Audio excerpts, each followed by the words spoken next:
ഇനി പഠനം കൊണ്ട് പ്രത്യേകിച്ച് എന്താണ് ചെയ്യാൻ കഴിയുക? എല്ലാവരും പറയാറുണ്ട് പഠിച്ചിട്ട് എന്താണ് കാര്യം എന്നൊക്കെ ചോദിക്കാറുണ്ട്. പക്ഷേ വിദ്യാഭ്യാസം എന്നത് മുന്നോട്ട് പോക്കിൽ എത്രത്തോളം പ്രധാനമാണ് എന്ന് തെളിയിക്കുന്ന ഒരാളെക്കുറിച്ചാണ് പറയുന്നത്. സ്വന്തമായി നിയമ പോരാട്ടം നടത്തി തൻ്റെ അവകാശം നേടിയെടുത്ത സന്തോഷത്തിലാണ് കോതമംഗലം സ്വദേശിനിയായ മെയ്മോൾ. വന്യജീവി ശല്യം കാരണം റീബിൽഡ് കേരള ഡെവലപ്മെന്റ് പദ്ധതി പ്രകാരം വനം വകുപ്പിന് കൈമാറിയ ഭൂമിയുടെ നഷ്ടപരിഹാരത്തിനായി മെയ്മോൾ 1.5 വർഷം അഭിഭാഷകരില്ലാതെ പോരാടി. ആ പോരാട്ടത്തിന് പിന്തുണയായത് വിദ്യാഭ്യാസമാണ്. റീബിൽഡ് പദ്ധതി പ്രകാരം ഈ മേഖലയിലെ മറ്റു കുടുംബങ്ങൾക്കൊപ്പമാണ് മെയ്മോളും ക്യാൻസർ ബാധിതയായ അമ്മ മോളിയും കൈവശഭൂമി കൈമാറാനുള്ള സന്നദ്ധത അറിയിച്ചത്. 2023 ഓഗസ്റ്റ് 22 നൽകിയ അപേക്ഷയിൽ നടപടിയുണ്ടായില്ല. തുടർന്നാണ് മെയ്മോൾ ഹൈക്കോടതിയെ സമീപിച്ചത്. കോട്ടപ്പടി കുർബാനപ്പാറ സ്വദേശിനിയാണ് മെയ്മോൾ. വന്യജീവി ശല്യം കാരണം റീബിൽഡ് കേരള ഡെവലപ്മെന്റ് പ്രോഗ്രാം അനുസരിച്ച് വനം വകുപ്പിന് കൈമാറിയ ഭൂമിയുടെ നഷ്ടപരിഹാരത്തിനായി 1.5 വർഷമാണ് അഭിഭാഷകരില്ലാതെ പോരാടിയത്.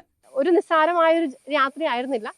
3 WPC, 2 കോടതിയലക്ഷ്യ കേസ്, ഒരു റിവ്യൂ പെറ്റീഷൻ. കാരണം ഒരു വിധി വന്നത് കോടതിയലക്ഷ്യ കേസിന്മേൽ വന്ന വിധിയെ എതിർകക്ഷികൾ പുനർപരിശോധന ഹർജി വെച്ചിട്ടുണ്ടായിരുന്നു. അത് കഴിഞ്ഞു. അതിനെ ചോദ്യം ചെയ്തുകൊണ്ടാണ് അവസാനമായിട്ട് ഇപ്പം ഞാൻ ജയിച്ചിരിക്കുന്ന എനിക്ക് തരാനുള്ള ബാക്കി പൈസ കോടതിയുടെ രജിസ്ട്രിയിൽ വനംവകുപ്പ് കെട്ടിവെക്കണം. അത് കണ്ടു ബോധിച്ചു കഴിഞ്ഞു കഴിഞ്ഞാൽ പരാതിക്കാരി ഭൂമി വനംവകുപ്പിൽ എഴുതി കൊടുക്കണം. വനംവകുപ്പിൽ എഴുതി കൊടുത്തു എന്നുള്ള തെളിവുമായിട്ട് കേരള ഹൈക്കോടതിയിൽ വന്നു കഴിഞ്ഞാൽ എനിക്ക് കിട്ടാനുള്ള മുഴുവൻ പൈസയും തരും. വനംവകുപ്പ് ഉന്നയിച്ച സാങ്കേതിക കാരണങ്ങളെ ഹൈക്കോടതിയിൽ നേരിട്ട് വാദിച്ച് ജയിച്ച സന്തോഷത്തിലാണ് PhD വിദ്യാർത്ഥിനി കൂടിയായ മെയ്മോൾ.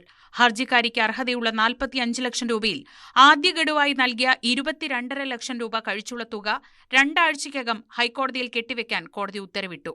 ചരിത്രത്തിലും ആർക്കിയോളജിയിലും ബിരുദാനന്തര ബിരുദവും നെറ്റും പാസ്സായിട്ടുള്ള തനിക്ക് മാതാപിതാക്കൾ നൽകിയ ഉന്നത വിദ്യാഭ്യാസമാണ് നിയമ പോരാട്ടത്തിന് ശക്തി നൽകിയതെന്ന് മെയ്മോൾ പറഞ്ഞു. ന്യൂസ് 18 ഇടുക്കി. അതാണ് വിദ്യാഭ്യാസത്തിൻ്റെ പ്രാധാന്യം. കഴിഞ്ഞ 1.5 വർഷം അഭിഭാഷകരില്ലാതെ പോരാടിയാണ് ഈ നിയമ പോരാട്ടത്തിൽ മെയ്മോൾ വിജയം നേടിയത്. നേരത്തെ നമ്മൾ പൂർണിമയുടെ കാര്യം പറഞ്ഞു. വിദ്യാഭ്യാസത്തിനായി തിരിച്ചു വരുന്ന പൂർണിമയെ കണ്ടു. വിദ്യാഭ്യാസം കൊണ്ട് മുന്നോട്ട് പോകുന്ന മെയ്മോളെയാണ് നമ്മളിപ്പോൾ കണ്ടത്. ഇതൊക്കെ എല്ലാവർക്കും പ്രചോദനമാകട്ടെ എന്ന് നമുക്ക് പ്രതീക്ഷിക്കാം.